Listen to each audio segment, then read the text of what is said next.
بسم الله الرحمن الرحيم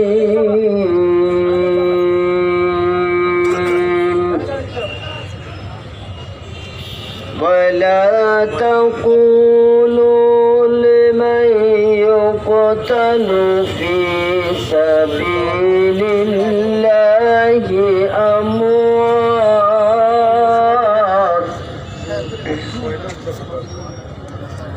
بل أحياء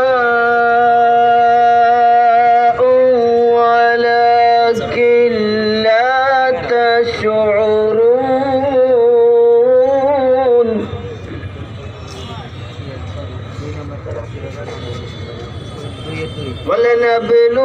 ولنبلونكم بشيء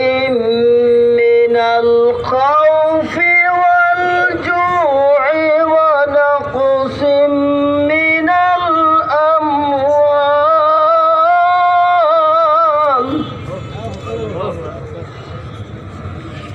ونقص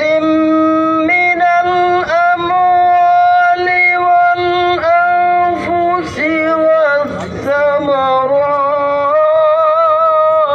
والثمرات وبشر الصابرين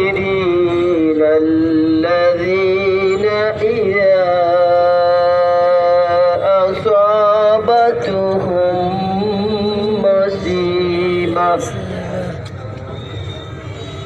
مصيبة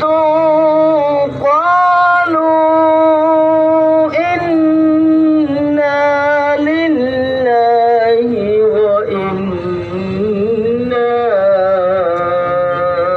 إليه راجعون صدق الله